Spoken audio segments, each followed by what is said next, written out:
السلام علیکم میری پیاری بہنوں اور بھائیوں، آپ سب کو آیا ٹی وی میں خوش آمدید۔ خوابوں کا آنا ایک فطری عمل ہے۔ انسان کبھی اچھے اور کبھی برے خواب دیکھتا ہے۔ نیک لوگ اچھے اچھے خواب دیکھتے ہیں، خود کو جنت میں دیکھتے ہیں اور اس کی سیر کرتے ہیں، اور اکثر عاشق رسول خواب میں حضور اکرم صلی اللہ علیہ وآلہ وسلم سے ملتے ہیں۔ لیکن کچھ نیک لوگوں کو برے خواب بھی آ جاتے ہیں۔ اس کا مطلب یہ نہیں ہے کہ وہ برے ہیں، کیونکہ خواب آنا کسی کے اختیار میں نہیں ہے۔ برے خوابوں کو دیکھ کر اکثر انسان ڈر جاتا ہے اور آنکھ کھل جاتی ہے، اور ہم اب خوابوں کی تعبیر جاننے کے لیے امام مسجد کے پاس جاتے ہیں، اور بہت سے لوگ ایسے بھی ہوتے ہیں جن کے پاس خوابوں کی تعبیر بتانے والا کوئی بھی نہیں ہوتا۔ تو دوستو، اب آپ کو پریشان ہونے کی ضرورت نہیں ہے، ہم آپ کو آیا ٹی وی میں خوابوں کی تعبیر بھی بتائیں گے۔ تو اگر آپ میں سے بھی کوئی خوابوں کی تعبیر پوچھنا چاہتا ہے تو نیچے کمنٹ کر دیں، ہم ان کو ان کے خواب کی تعبیر یا تو کمنٹ میں ہی بتا دیں گے یا اس کے لیے باقاعدہ ویڈیو بنا کر بتا دیں گے، اور انشاءاللہ ہم آپ کو اسلام کی روشنی میں اس خواب کی تعبیر بتائیں گے۔ تو آئیے اب چلتے ہیں اپنے مین ٹاپک کی طرف۔ خواب میں اپنا نکاح دیکھنا، اپنی شادی دیکھنا۔ اگر خواب میں لڑکی اپنی شادی ہوتے دیکھے یا اپنا نکاح ہوتے دیکھے تو اس کی تعبیر ہم آپ کو پہلے بتاتے ہیں، لڑکے کی بھی بتائیں گے لیکن پہلے لڑکی کی بتاتے ہیں۔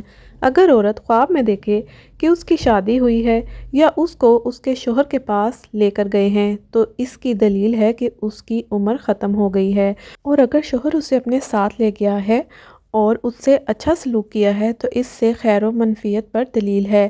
اگر عورت یہ خواب دیکھے کہ آج تک اس لڑکے کو اس نے پہلے نہیں دیکھا تو اس کا مطلب ہے اس کی خواہش پوری ہونے جا رہی ہے۔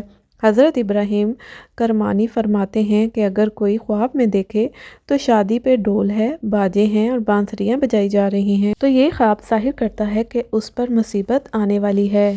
اگر خواب میں کوئی لڑکا یا مرد اپنی شادی ہوتے ہوئے دیکھے اور وہ دیکھے کہ کوئی دلہن ہے جس کو اس نے پہلے کبھی نہیں دیکھا اور نہ ہی اس کا نام جانتا ہے تو دلیل ہے کہ وہ مرے گا یا مارا جائے گا، اور اگر خواب دیکھے کہ دلہن کو گھر میں لایا ہے اور اس کے ساتھ سویا ہے تو دلیل ہے کہ بزرگی پائے گا، اور اگر کوئی مرد خواب میں کوئی شادی دیکھتا ہے تو اس کا مطلب ہے کہ اس کی جو خواہش ہے وہ ختم ہونے والی ہے، اس کی خواہش پوری نہیں ہوگی۔ اگر کوئی شادی شدہ مرد دیکھے کہ اس کا نکاح ہو رہا ہے تو اس کا مطلب یہ ہے کہ اللہ اسے بہتری، نفع اور خاص طور پر اپنے خاندان سے راحت عطا فرمائے گا۔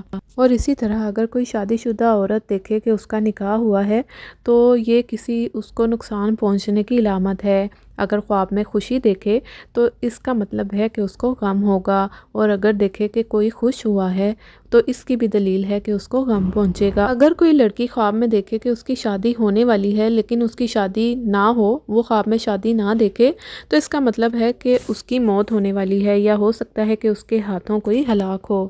اور اگر کوئی لڑکا خواب میں کنواری لڑکی دیکھے تو اس کا مطلب ہے کہ اس کو کوئی عورت ملنے والی ہے۔ خواب میں نکاح کا ہونا زیادہ تر خوشی کا باعث ہے، لیکن کئی صورتوں میں یہ نقصان کا باعث بھی ہے۔